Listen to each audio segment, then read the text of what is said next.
This is an iHeart podcast. Guaranteed human.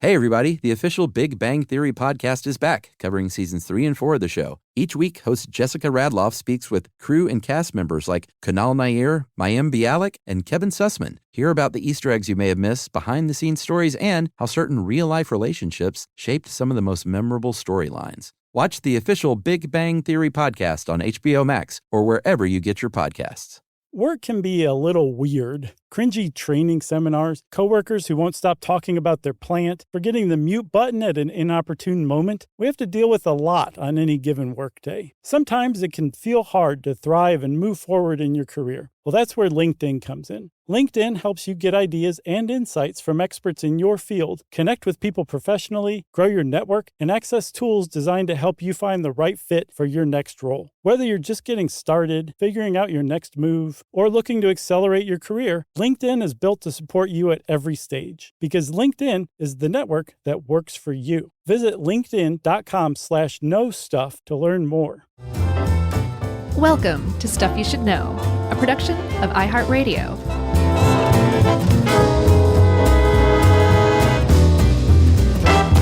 Hey, and welcome to the podcast. I'm Josh, and there's Chuck. It's just the two of us, the dynamic duo, doing our thing. Training wheels are off. This is Stuff You Should Know. Can I have a brief preamble? Oh, please. Well, I know people skip around our show. Some adherents listen to every single one, of course, which we appreciate, but some people pick and choose, just like I do with my favorite show sometimes. But I want to urge people to listen to this if at first they're like, debt cancellation, boring, because, economics is not my jam at all.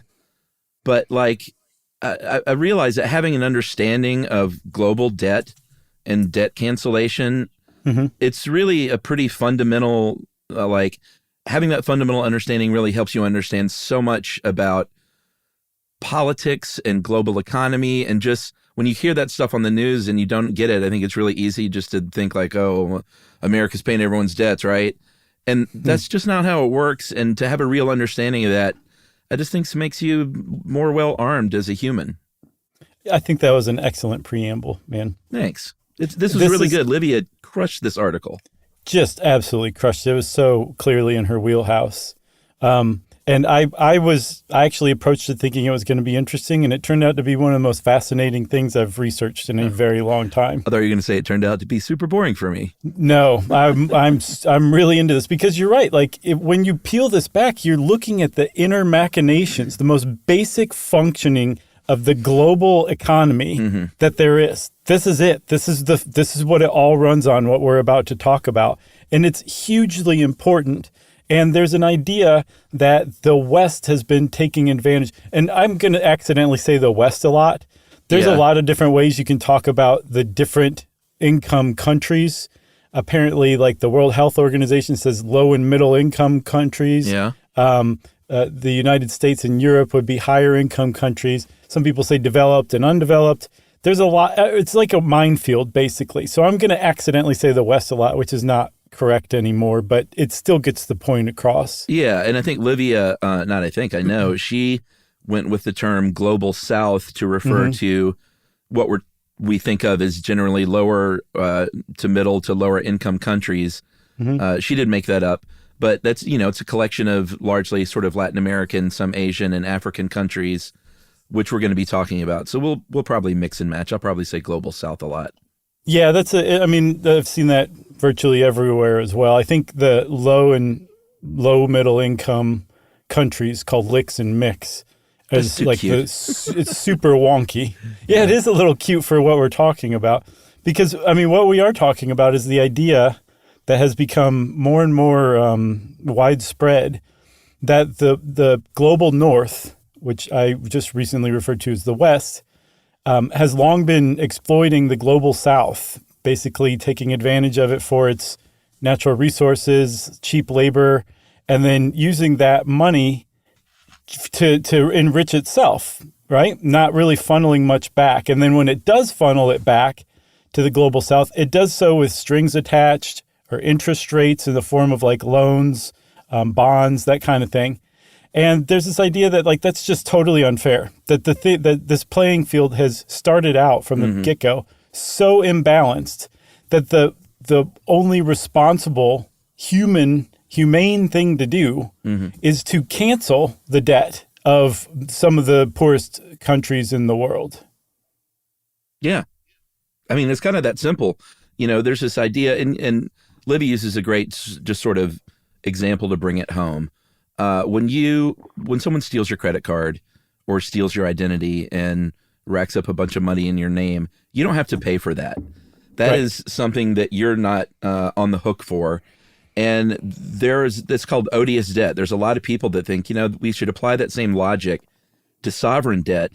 And this isn't a new idea. This idea has been around for about 100 years or so, a little more than that, with the idea of the Spanish-American War coming to an end. When the U.S. gets control of Cuba from Spain, but Spain, as the colonizer, had racked up a ton of debt on the back of Cuba. Right. And the U.S., and we'll talk about the power structure of why they were able to do this. It was basically because they had the power through the Paris Peace Treaty, said, hey, Cuba, this isn't your fault. This is Spain's fault. So you shouldn't be, as a relatively poor nation, you shouldn't be on the hook for this. So Spain's got to step up and pay. And the U.S. had the power, at the time. They had the upper hand in that agreement. So in the Paris Peace Treaty, Spain was kind of forced into taking on that debt. But that's not how it always works, right?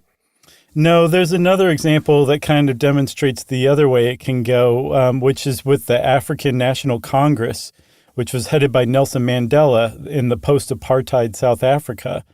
And they were the successor to the apartheid government, and they took on all of South Africa's existing debt. Well, they considered that debt odious because a lot of that debt had been borrowed to spend on military and police to keep the population in line, right, and to enforce apartheid, which had been globally rejected. Even little Stevie wasn't into apartheid at the time. But so they said, this is odious debt. Like, we're not going to pay this. We shouldn't be expected to pay this. This is money that we would be paying back that was borrowed to keep us repressed. How does that make any sense? Right. And the thing is there's no international law that recognizes the odious debt doctrine. It's more like come on, guys, like seriously, let's use our common sense. But common sense doesn't always like jive with capitalism. Fortunately for the African National Congress, the people who were heading South Africa under Nelson Mandela, they had a huge ally in the Soviet Union at the time. So they were actually like, the Soviet Union's like, these guys aren't going to pay their debt back and we're all just kind of going to go along with it. The problem is the Soviet Union crumbled and the African National Congress ended up having to pay that apartheid debt back because they no longer had the backing of a superpower any longer. Yeah, so that's a good sort of post-preamble. Post-amble? It was a pamble. It was a pamble. That brings us to this idea, which is post-colonialism. And what do we do about this? And it is pretty much agreed upon by any rational thinker that Europe plundered the world for 500 years or so, give or take. Yeah, Europe and the United States. Yeah, well, yeah, Europe, United States, which came from Europe. Okay. I'm kind of lumping us all in at that point. I gotcha, yeah. And that plundering basically led to where we are today. It put all these different countries on different paths, one toward prosperity and one path toward being poor. And there's a better word for that. What's the word?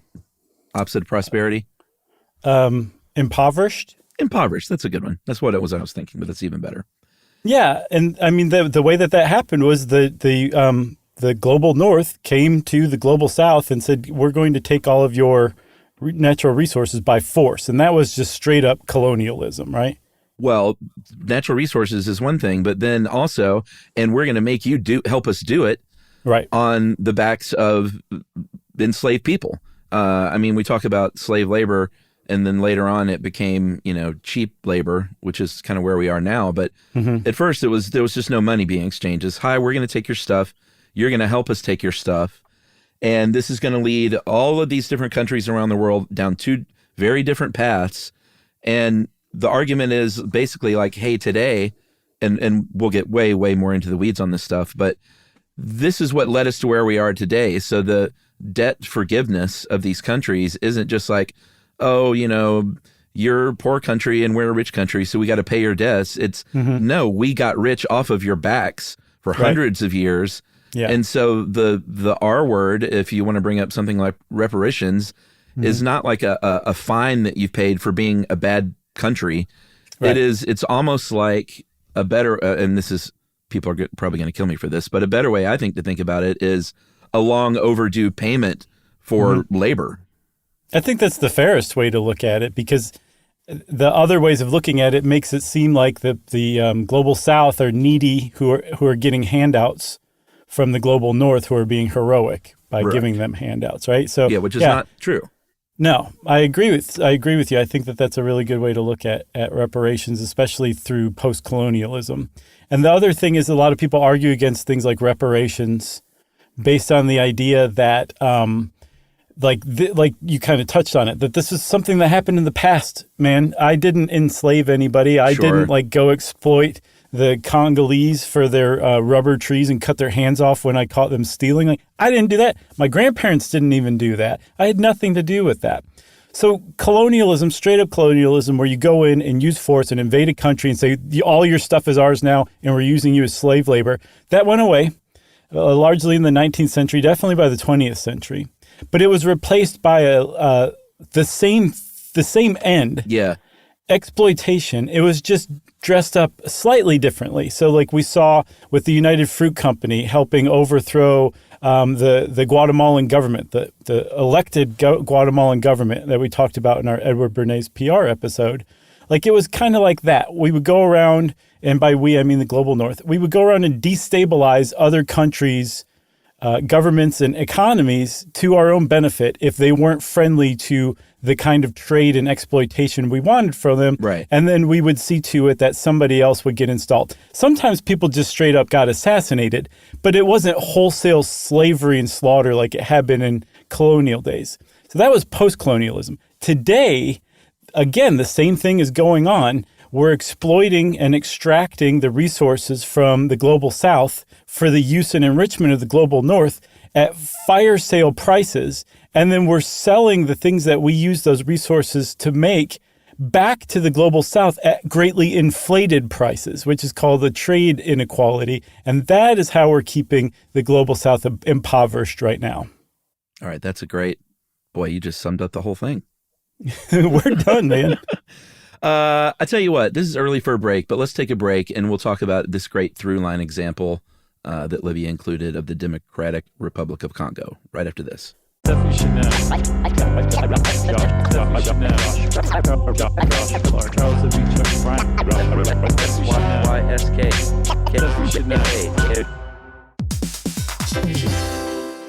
Hey everybody, I want to talk to you a little bit about Tide Evo because it represents over 10 years of innovation and product development. Tide Evo is a first-of-its-kind technology where tens of thousands of minuscule fibers are spun together to form a 6 times powerful layer packed with scrubbers, brighteners, pre-treaters, and fresheners. And that's going to deliver a breakthrough clean that's so powerful, it feels like magic. Yeah, it is kind of like magic. Tide Evo is revolutionary. A 100% concentrated, waterless laundry tile that's made of compressed microfiber soap layers rather than liquid or powder. And it's not like pods or sheets because it uses 6 layers of detergent fibers to deliver superior cold water cleaning without plastic packaging of any kind. And it provides a mess-free, lightweight solution that dissolves lickety-split. So whenever you run into a laundry challenge, turn to Tide Evo. It's revolutionary. It's magic. Try new Tide Evo. Real laundry magic.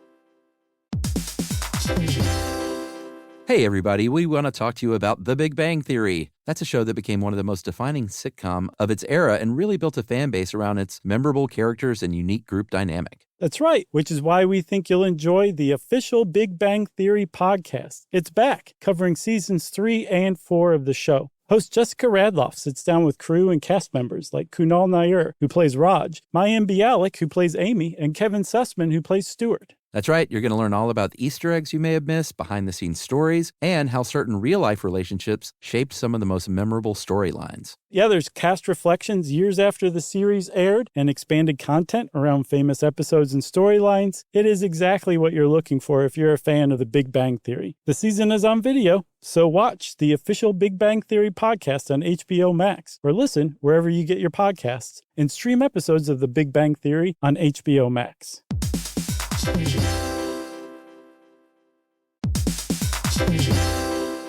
You might know Michelin for its tires, or maybe even its stars, but there's so much more to the story. Michelin isn't just a tire company, it's an innovation company. From connected mobility solutions to high-tech materials, innovation fuels everything Michelin does. That's right. And in 2025, Michelin was recognized as a most innovative company in automotive by Fast Company. It's all part of a big picture vision Michelin calls Michelin in Motion, putting a vision of innovation at the heart of everything it does. Yeah, and get this, Michelin's going way beyond tires. Michelin isn't just making better tires, they're helping build a better future. Why this innovation matters? Well, Michelin is taking on one of the toughest mobility challenges out there, space. Michelin is developing an airless wheel for lunar exploration. Wow. The Michelin Lunar Airless Wheel was named Concept of the Year, recognizing Michelin's technological expertise in the most extreme environments at the 2026 Tire Technology Expo. That's right, and you can learn more at www.michelinman.com/y-Michelin/innovation. Stuff you should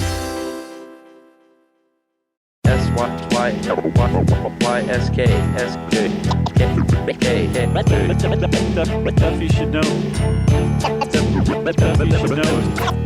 All right, so Livia used this great example, and I love it when an example in an article like this can serve as a through line through the whole thing.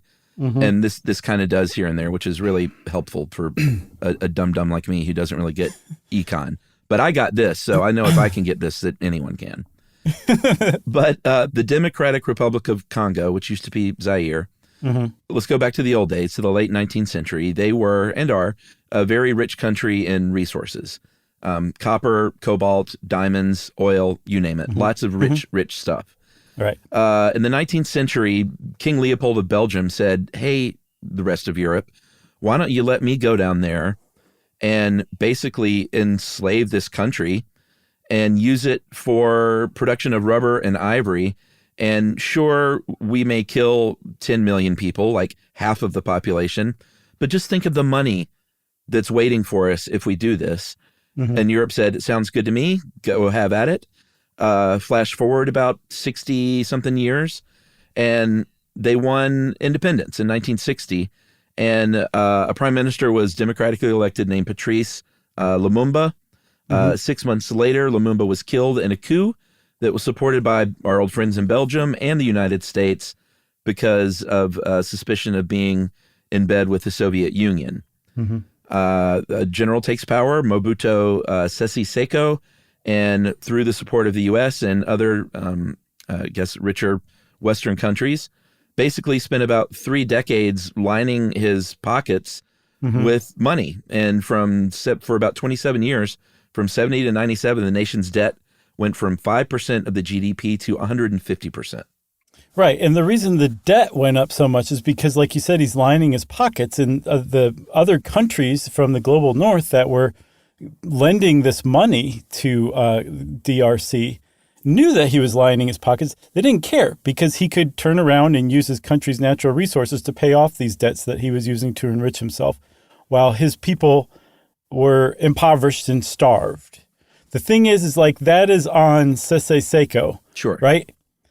But it's also on the lenders, the financiers who knew what he was doing and did not care about what happened to the people of the Democratic Republic of Congo. They just cared that they had a steady flow of natural resources. And that right there, that's as far as capitalism goes, that's fine. There's no moral hazard to that.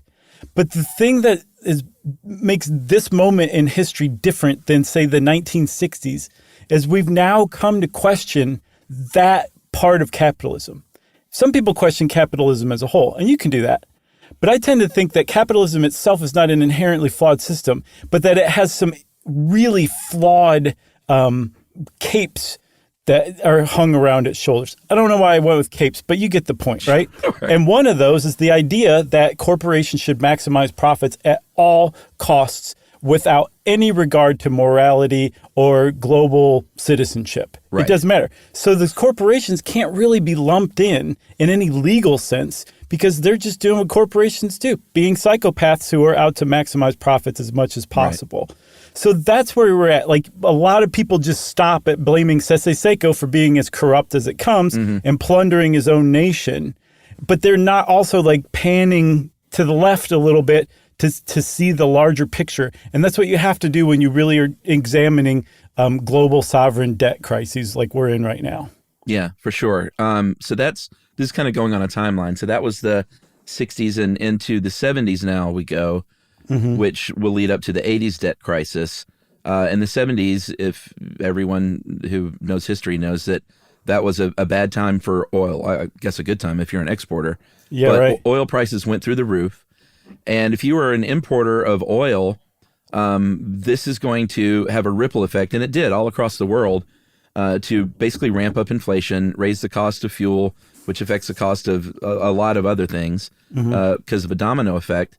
And the other side of this is these oil-rich countries that were now exporting, not only were they getting all this dough and enriching themselves from the oil, fine, that is what it is, they then said, hey, we can now be a lender and lend money to these poorer countries and some of these Latin American countries that are really kind of growing fast. And who cares about the risk involved and everyone sending up warning signs? We're the lender, and we're going to make a ton of interest off of this dough that we now have because of the oil that we are selling to them. Yeah, that would be a familiar pattern that would emerge. But that oil thing that you were talking about for non-exporting countries like the United States, that was a real problem because we saw just very recently in the last several months when oil prices go up, all prices go up because everything's so dependent on oil. And that happened in the early 80s too. So inflation started to get so far out of hand. I think it reached like 14%. What was it we were like screaming about recently, like 6 or 8, which was bad enough? Yeah. This is 14%. So the guy who ran the Federal Reserve, Paul Volcker, committed what's now known as the Volcker shock. He jacked interest rates up so suddenly and so high, I think up to 20%, that it immediately triggered a global recession. And it definitely did, within a couple of years, wedge everybody out of that global recession. It stabilized that inflation, brought prices down, things got back to normal. But you had to be a really rich country to weather that fairly well. Yeah. If you weren't a rich country, you were screwed. And so these countries that had already racked up tons of debt now had high interest rates and low currency values and were expected to pay these loans back. So if you were on like a 3.2% or a 4% interest rate on an $80 billion loan, you owed $3.2 billion to service that loan. If it went up to 20% interest rates, you suddenly owed $15 billion to service that loan. So Mexico, Brazil, a bunch of other countries, I think 27 of them said, we can't pay these debts any longer. This is not sustainable. And frankly, it's now become odious because of this Volcker shock that we didn't do anything to do, but now we're suffering because the U.S. decided to plunge everyone into a global recession to help itself. Right. So this is going on. All these countries have thrown up their hands basically and said, we just can't. Like, it's not, we're not saying, like, oh, we don't want to pay that. We literally can't afford to. And that people started beating the drum, like you said, on odious debt again, and activists started speaking up. Peru is a great example that you mentioned. In 1985, the president of Peru, Alan Garcia, said, you know what? We're not going to pay any payments on our debt in excess of 10% of our export revenues. And that's the only way to keep our country solvent, basically, which helped them out in the short term. But then all of a sudden you're doing that, and every financial institution all over the world looks and says, we can't trust Peru anymore. We can't do business with them. Right. And we can't invest in Peru if we're a company or corporation looking to invest in foreign economies. And that triggered a hyperinflation there by the end of the 80s. And so all of this mess is happening in the 80s. And finally, 2 organizations stepped in and said, we got to do something about this. the International Monetary Fund, the IMF, and the World Bank stepped in. These are two organizations founded post-World War II. In part, the World Bank was to help dig Europe out of the economic devastation they suffered during the war. And the IMF initially was just to sort of encourage all countries to get along economically. But then after this, the IMF and the World Bank basically became a lender, a multilateral public lender. Right. That's complicated to sort of explain how that all works, but let's just leave it at it was controlled still by these northern countries, the U.S. and other rich countries. And it still is. And bear this in mind for when we talk about today. The IMF is partly funded by rich countries called the Paris Club, which includes the United States and most European democracies. It right? Sounds nice. The Paris Club? It does. It sounds like the kind of place I'd want to hang out. Yeah, I want to go. And have a sip of something with my pinky in the air, you know? Exactly. So just put that in your bonnet and smoke it later, right? The IMF is funded in part by democracies and governments around the world, okay? So the IMF and the World Bank changed their mandate. They decided now that they were going to basically aid in development around the world, but especially focusing on lower income, middle income countries to help them, and this is the view of the economists at the IMF and their supporters, Sure. to help these impoverished nations learn to be better capitalist economies and as a result become self-sustaining and self-supporting, basically creating neoliberal economies where there was, say, socialist economies or other types of economies, opening them up for business. And so they would start sending these loans to these countries at really attractive interest rates, sometimes as low as like no interest whatsoever, in which case it was basically aid. But there were strings attached. And they were things like increase your tax revenue, stop social spending.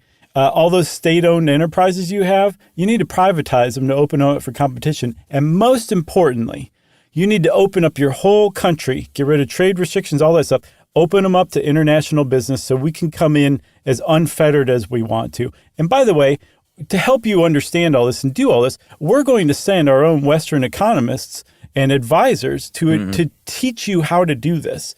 And some of those advisors and their successors who showed up in the 80s are still there. They never left. They're just part of like that nation's government, basically. Yeah, these were called structural adjustment programs, or SAPs, ironically. And, the proponents would argue what you just talked about. And then people that didn't think it was such a great idea would say, well, this is just sort of a new version of the same thing. Right. And which is why they call it neocolonialism. It's you coming in and saying, hey, we want to use your resources and tap your country or sap your country. And but you got to spend the money that we're lending you at cheap rates the way we say. A lot of countries got on board during the 1980s. It also led to a lot of unrest and a lot of protests. In 1985, to go back to our example of the DRC, they had these economic policies implemented by the IMF. By 1985, the Washington Post did a report that basically said their hospitals and their schools are decimated. Malnutrition is going through the roof. Activists once again started rearing their heads. There was one guy who I think this bears maybe a deeper dive at some point, but his name was Thomas Sankara, and he was the president of a West African nation called Burkina Faso in the early 80s. And a leftist guy who basically was beating the neocolonialism drum. And in July of 87, he gave a big speech at the Organization of African Unity where he said, everyone join with us and let's not pay this debt to our colonizers. Let's remember that idea. Let's get that going again. A few months later, he was assassinated in a bloody coup from his former friend who became his rival, a guy who still doesn't own up to being a part of this, like to this day. His name was, and I've heard a few ways of pronouncing it, but I'm going with Blaise Compaoré. I like that. It was kind of tough, but, so what happens is a leftist organizer, president, advocate against this speaks up and is promptly killed, and then that country promptly rejoins the IMF and World Bank. Yeah, and Sankara, he was very dangerous because he was starting to make real waves. If all those African nations joined together and just said, we're not paying you back, tens, hundreds of billions of dollars would have just evaporated for the global north, right? So that's why he was assassinated. But he left this legacy of looking at sovereign debt among low-income nations in a certain way that some people still kind of see it through today, and which is kind of the lens we're looking at it through in this episode, which is that it's like the colonizers coming into a country, exploiting it, leaving, and then sending a bill to the country to repair the damage done by colonialism. That's essentially what's going on with the global north lending money at interest to the global south. Right. And in the case of Sankara at the time, and it's good that he's, been sort of canonized, I guess, now, but is that the right word? Yeah. Okay. At the time, basically, it sent the message to all other countries, like, you see what happened to him when you rise up and try and take a stand against this kind of thing. And it basically quashed things until the 90s when Bono got a bee in his bonnet. Yeah, so that's a really interesting thing that happened, and it happened almost exclusively because of Bono. There was a guy named Martin Dent who was a professor at Keele University in the UK. And in the early 90s, he came up with this idea that, hey, the millennium's coming. Let's use it as a chance to wipe the debt free. Because in Jewish tradition, there used to be something called the Jubilee. We've talked about it before. I don't remember what it was. I think we did one on the rolling Jubilee, maybe? Maybe. But it's this idea that every 50 years in Jewish culture, all debts would be wiped free, right? I think debts of the poor. Okay, yes. Yeah. Okay. And so Dent was saying, hey, let's just do this. We can totally do this and start the millennium fresh and everybody on a more of an equal footing. And Bono was like, I like that a lot. Yeah. And he took this up and championed it. Very nice. Sorry. He championed it. No need for apologies. I like that one. He championed this whole idea. And I don't want to say single-handedly, but largely was responsible for the eradication of about $130 billion worth of debt. He did, man. Almost single-handedly, just by going and talking to the right people and getting them on board. Yeah, I mean, there are a lot of stories of Bono's charm in these rooms with these people that range from, brutal dictators to far right religious zealots. Bono gets in the room with those guys. Bono's a Christian, very, very Christian man. Super Catholic. Very Catholic. I'm reading his book still now. It's great. Oh, yeah? What's it called? Catholic Me, Catholic You by Bono? It is. I was trying to think of another riff on that, but that nailed it. It's called Surrender, I think. But really good book. Anyway, Bono is a guy that can have a lot of sway when he gets in a room with someone. And he got together with Christian groups, with NGOs, with Republicans and Democrats and all kinds of people from all over the world. People he had to apologize for being in the same room with, because he thought he was, doing some good, and he was, and got a lot of people on board, tens of millions of supporters. It launched formally in 1996, and this was called Jubilee 2000. I don't think we mentioned the official name. I think it's called, what's it called now? Debt Justice. Yes, that's much better. Yeah, it's a great name. I like Jubilee 2000. That has a fun ring to it.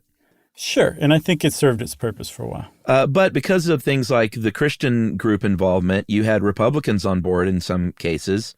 There was a guy named Spencer Baucus from Alabama, a rep there, that basically said, hey, this will cost each American $1.20 a year to get children out of hunger all over the world. And it's not that much money. Some people were slower to come around, but even people that were slower to come around eventually said, well, listen, they're probably not going to pay it anyway. So maybe we should get on board with another plan. Right. Not everybody did. I read this American Heritage Contemporaneous article that was like, this is reckless, especially for the GOP. It's going to cost America billions of dollars. And for what? And now in retrospect, it's like that article hasn't aged very well, for humanity. That's what, actually. Right. And so Spencer Bacchus, he's a real hero here. Like, he made this his mission, and he actually reached across the aisle and worked with Maxine Waters, an arch-liberal, and got what was called the Jubilee Act passed finally in 2008. And it was a hugely bipartisan act that wiped out a lot of debt that America held. And by America being a part of this and other European nations being a part of this, other nations started to follow, like Bono would say. The IMF got on board, the World Bank got on board. And so suddenly a lot of money that the global South owed the global North was just wiped out. Yeah. Bono said every country deserves to live free of poverty. Every street should have a name. Do it in the name of love. Oh, wow. We could really go down a rabbit hole here. Yeah. On your knees, boy. I'm not sure that fits. Yeah. That's pretty good. So 70%, I believe, was the number initially. The debt was going to be reduced by 70% for 33 different countries in Africa, Latin America, and Asia. And the U.S. agreed to more debt cancellation. I think there was a Jubilee debt campaign in the U.K. that stepped up. Between 2000 and 2015, there was about $130 billion worth of debt canceled. And we should point out, Livia, and I'm glad she did this, reminded us that it's not a dollar-to-dollar thing. Like, you can spend $100 million to maybe cancel $1 billion in debt sometimes. Right, so, because you're taking into account all the interest and restructuring and all that stuff involved. They really just owe you $100 million in principal, but it ballooned up to $1 billion. But as far as that lower income country is concerned, that's $1 billion they don't have to pay, where to you it was just $100 million. Just $100 million. Yeah, exactly. So that's basically what happened in the sort of 2000s is all these countries got on board. The framework was sort of led by the U.S., for the Heavily Indebted Poor Countries Initiative from the World Bank and the IMF. And, it worked pretty good through the 2000s and 2010s for the most part.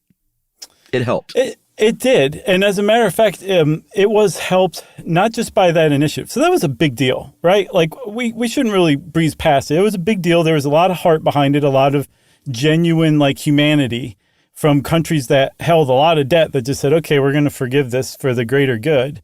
But there was another thing that happened too, which was the global financial crisis of 2007 and 8, right? The big meltdown from the U.S. housing market bubble. That actually, because the U.S. Fed was so interested in combating the effects of that and the recession that followed, they dropped interest rates like crazy to basically zero. And so that meant that international lending rates were also really low too, which led to easy money. Right. A lot of people could borrow money. There were a lot of rich countries that had lots of money to lend, and countries that wanted it could borrow it for really cheap. And it was so cheap, you could borrow money to pay back the other money you just borrowed. It was kind of like that setup. I was a poor country at the time. Yeah. I did exactly that. I got a stated income loan for our first house by just walking in there and saying, we make this much money. And they went, sounds great. And we had a bunch of credit card debt, and we rolled that into that loan because we had overborrowed for a lot of different reasons, not because we were just living the high life, Emily's early business investment and stuff like that. But we rolled all that into one big thing. And so I can you can use the example of an individual, and it's kind of the same as these countries. It's the exact same thing. It's all the same principles. It's even largely the same mechanisms with the same people involved. Oh, yeah, as far as lenders go. It's just on a global scale or like a individual scale. But that's a great point. It's virtually the same thing. So with all of this easy money, people started racking up more and more and more debt, because it seemed like the spigot was never going to turn off, which is always when you start thinking the spigot's never going to turn off, you should stop immediately. Yeah. Because that means that the spigot turning off is right around the corner and everybody's going to get caught with the hot potato. And that's essentially what happened when COVID hit. You're mixing metaphors in a great way. Around the corner with the hot potato? spigots and hot potatoes, and I don't know what's coming next. Probably some baseball metaphor or something. Because, you get caught with 3 loans and you're out. I'm off my game, Chuck. I used to be so much better at this, and then are you kidding me? You're killing it. I feel like it's evaporated a little bit, just temporarily, but a little bit. No, you're crushing it. Okay, well, I say that we take a little break. I'm going to recollect myself, and we've reached the COVID pandemic having a huge impact on that debt.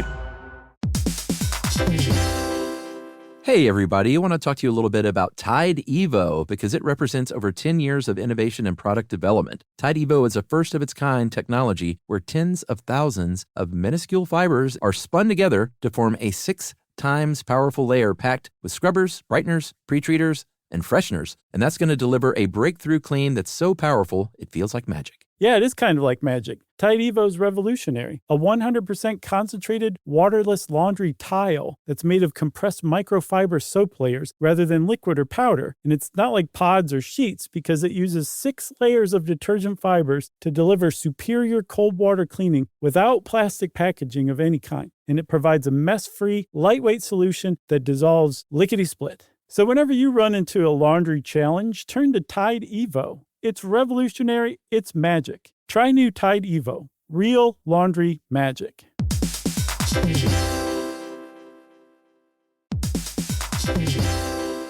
Hey, everybody. We want to talk to you about The Big Bang Theory. That's a show that became one of the most defining sitcom of its era and really built a fan base around its memorable characters and unique group dynamic. That's right, which is why we think you'll enjoy the official Big Bang Theory podcast. It's back, covering seasons 3 and 4 of the show. Host Jessica Radloff sits down with crew and cast members like Kunal Nair, who plays Raj, Mayim Bialik, who plays Amy, and Kevin Sussman, who plays Stuart. That's right. You're going to learn all about the Easter eggs you may have missed, behind-the-scenes stories, and how certain real-life relationships shaped some of the most memorable storylines. Yeah, there's cast reflections years after the series aired and expanded content around famous episodes and storylines. It is exactly what you're looking for if you're a fan of the Big Bang Theory. The season is on video, so watch the official Big Bang Theory podcast on HBO Max, or listen wherever you get your podcasts, and stream episodes of the Big Bang Theory on HBO Max.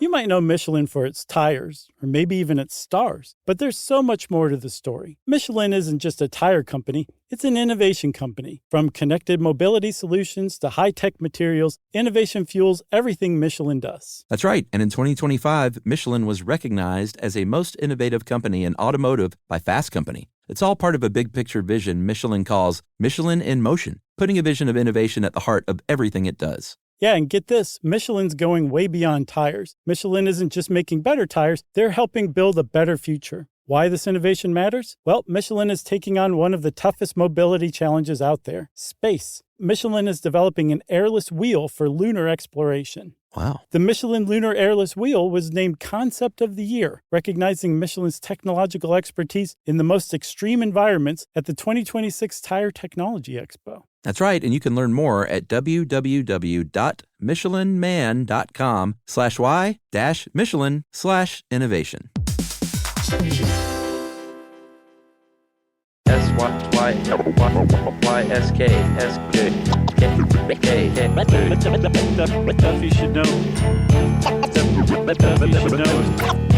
So COVID-19 strikes, and all of a sudden that money dries up because everybody needs money. Mm-hmm. And like all countries, lower income, middle income, high income countries are all borrowing money because business as usual has just stopped, right? Yeah, I mean, healthcare costs are going through the roof. Business is going into the toilet, and trade has gone into the toilet, not completely, but for a large part. And so the world all of a sudden was thrust into a global financial crisis. And I love that Livia even used your word. She used upshot. I saw that. It's wearing off. The upshot, though, is now, because of all this, all of these countries, not all of them, but many of these countries that we've been talking about are in more debt than ever before. The debt burden of nations classified as developing nations went from $2.1 trillion in 2000 to 4.1 trillion in 2009 to 11.1 in 2021. That's crazy. And then like the external debt to gross national income ratio among those countries, external debt is all the foreign held debt, to their gross national income went from 17% in 2010 to 48.5% in 2021. That's a staggering number. It is. And it's a really scary number too, especially if your country is like, I need to feed my people and I need some money. And now the money's dried up because some of these wealthier countries are borrowing too. And that also means that they need the money that I already owe them. So they're not going to be very interested in forgiving debts right now, especially post-COVID. So it put everybody in a really precarious situation that we're still in now. And it followed the same thing that happened in 1982. Inflation happened, which meant that the value of the dollar went down and value of international currency went down. So it made it more expensive to pay down your debts. And then also, or you needed more money to pay the same amount. And then also, as interest rates went up, that meant that it was unsustainable to service a debt, just like it was in 1982. It just got too expensive, and countries now are doing the same thing. They're saying, I don't know what we can do to pay this. We need help. Yeah, and a lot of it, when you break it down, it's really important to look at where this money's coming from, because it used to be a lot more like IMF multilateral sort of lending. Now I think there was one estimate, Livia included, that African countries owe about 35% of their external debt to private creditors, which have interest rates more along the lines of 5%, 12% to Chinese creditors. China has really stepped in to fill a void, so just kind of keep your eye on that. At about 2.7%, 13% to other governments, and 39% to those multilateral institutions that we've been talking about at a rate of about 1.5%. So more money in private debt, less money in multilateral institutions. And if you're talking about 2 or 3 percentage points on hundreds of billions of dollars, that's a huge difference. Yeah, and the reason you're like, well, why don't they just get it all from the IMF? Well, those private lenders, they have high interest rates, but they don't come with strings attached. Exactly. Like raising taxes on your people and not spending on social programs anymore. They're just using market conditions, right? And saying, well, your country's this risky, so we're going to charge this interest rate on it. And do what you want with it. Right. But the IMF will say, we'll charge you a low interest rate, but you also have to completely restructure your economy to a way we say. Right. So there's pluses and minuses of both. But that those private lenders becoming bigger and bigger in the last couple decades is really distressing, because collectively, private lending now rivals like the Paris Club as far as geopolitical global influence goes. Yeah. And that's distressing to me. You might say, well, it's not like the Paris Club and other wealthy nations did a very good job when they were in control. They were still in some way, shape, or form like subject to the people back home and their votes, right? There was at least still nominally that. With corporations, there's nothing but their shareholders. Right. It's different to me, and I'm not entirely comfortable with it. But the upshot is there's now private lenders that own entire chunks of whole nations' economies. Like there's a commodities group called Glencore. I think they're out of Switzerland. They own a third of Chad's national debt. Yeah. A third. And they are very happy to give Chad that money because Chad has secured that debt with its natural resources. So if Chad can't pay its debt via money, Glencore says, just give us some crude oil. And they do very frequently. How much of the national debt do they owe of Karen's? I know. Sorry. No, I like it. I'm surely saying Chad, right? It's not Shad or... I think it's Chad. I think that's what I've always heard too. That's what I've always heard. Because of the COVID pandemic, the Group of 20, the G20 organization basically said, we can suspend some interest payments because of COVID, but that's a suspension of interest. It's not absolving any kind of debt at all. So it's just kind of like a temporary Band-Aid, of course. And basically we're at the point now where there is not any sort of straightforward, non-case by case way to make restructuring a country's debt happen. It makes it really tough to sort of figure out an easy solution. For sure. And before, it was convoluted enough when you just had like the IMF and the World Bank and the nations funding them arguing over who did what or needs to do what.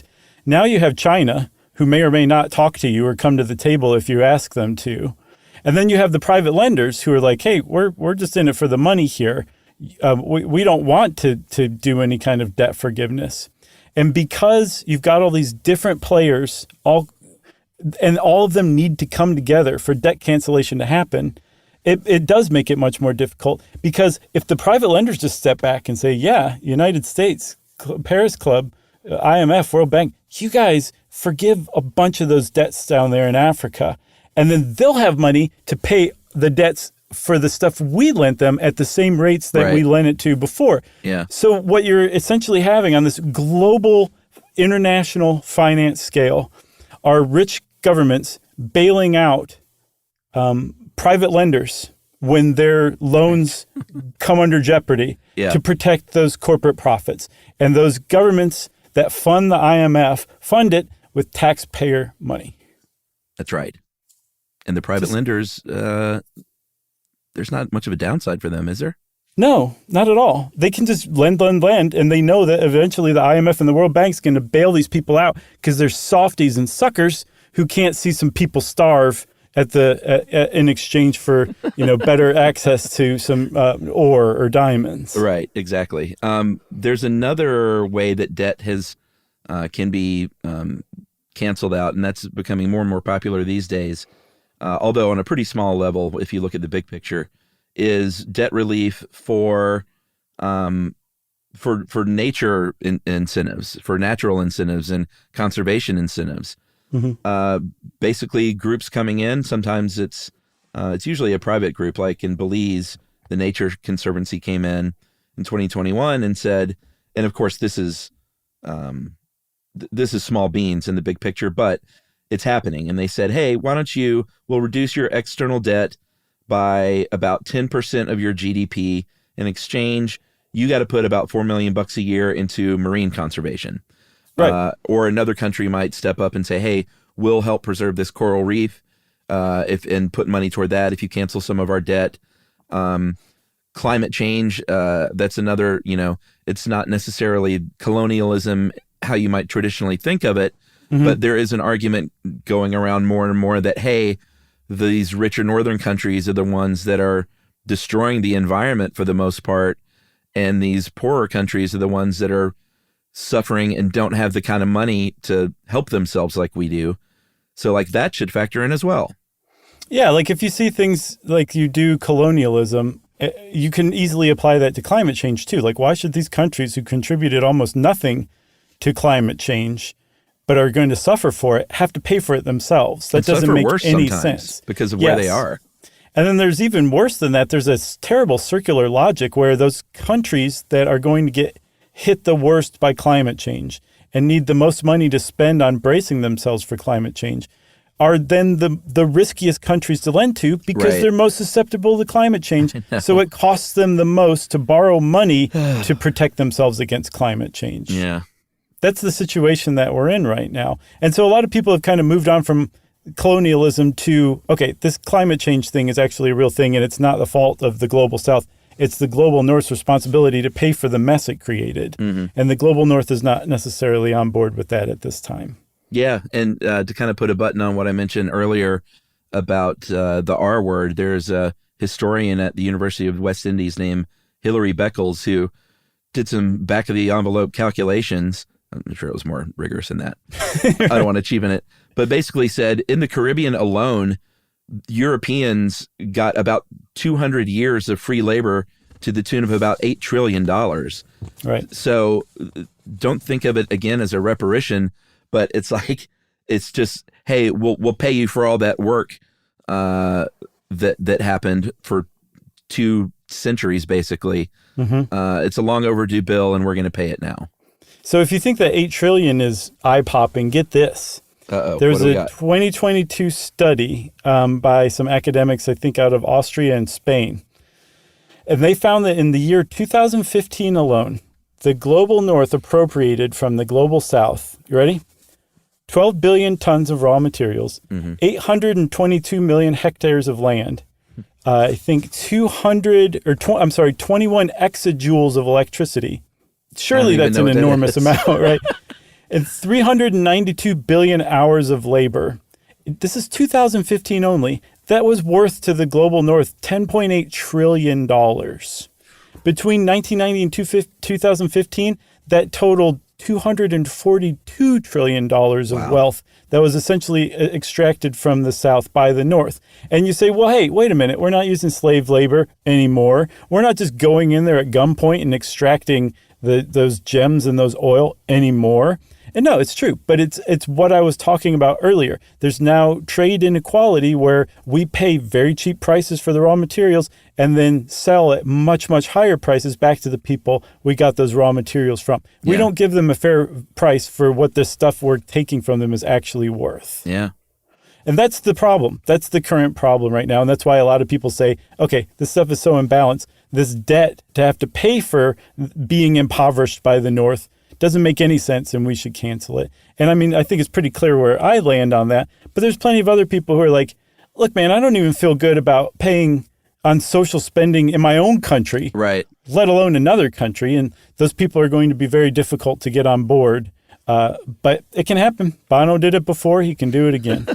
Yeah. And the only thing I'll say is, like, if you end up coming down on the other side of this, that's fine if you've done the research and you understand the complications of world economies. Like, what you shouldn't do though is just think, oh, well, it's as easy as like everyone's on America's teat.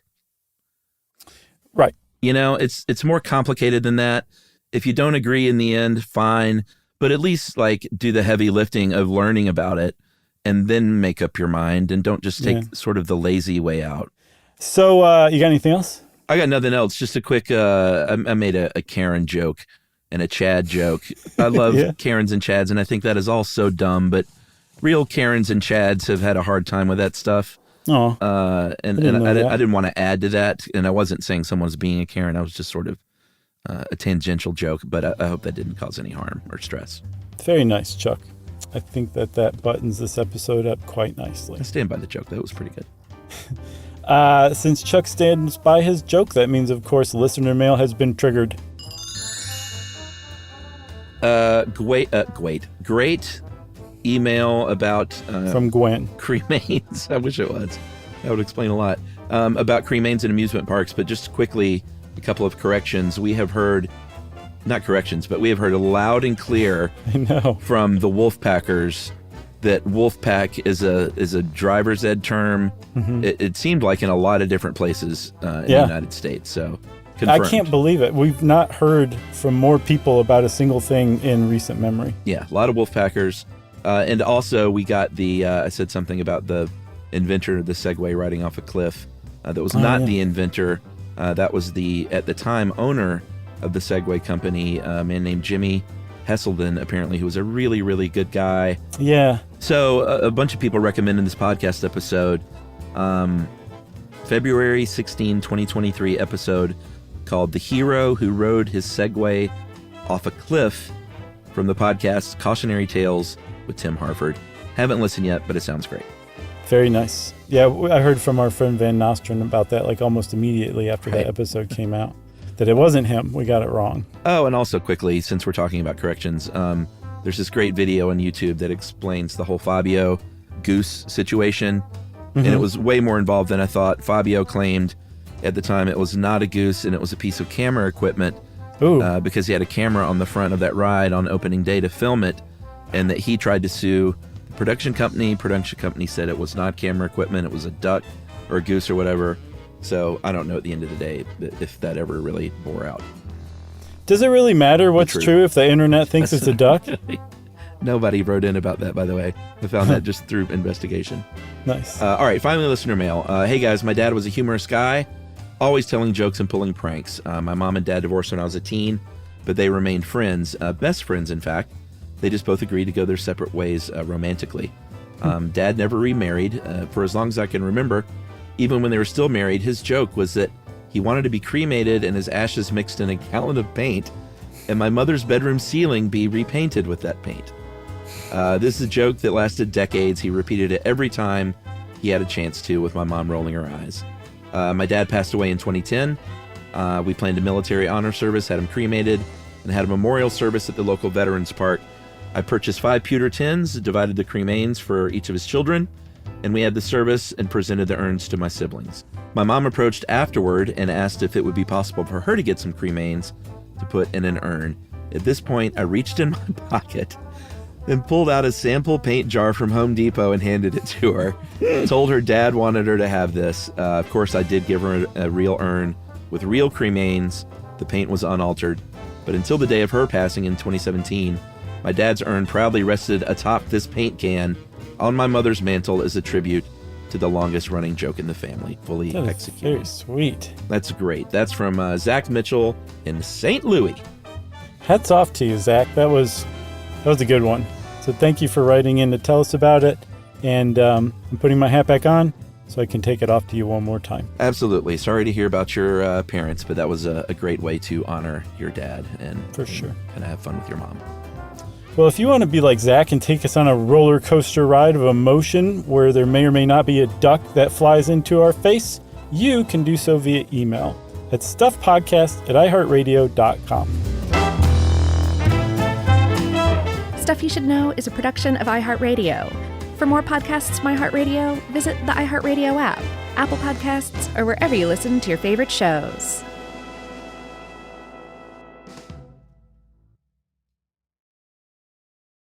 When it comes to small business, people want to talk to people, not bots, not voicemail. Your customers or clients want a real human connection, and that's exactly what they get with Ruby. Ruby is the virtual receptionist company that takes care of your callers when you're unavailable, in the middle of something, or just don't want to pick up. They can answer, screen, and transfer calls, as well as take messages, collect payments, book appointments, and more. All while saving you time and making the people you serve feel special. It's available 24/7, 365 days a year, and is 100% based in the U.S. See how it works at ruby.com, or better yet, give them a call at 844-900-RUBY. The next time you end up with something on your shirt, don't turn to your usual detergent. Check out Tide Evo. Tide Evo represents over 10 years of innovation in product development. It's a revolutionary 100% concentrated waterless laundry tile made of compressed microfiber soap layers rather than liquid or powder. It's not pods and it's not sheets. It uses 6 layers of detergent fibers to deliver superior cold water cleaning without plastic packaging. It's mess-free, lightweight, and dissolves quickly. Try new Tide Evo. Real laundry magic.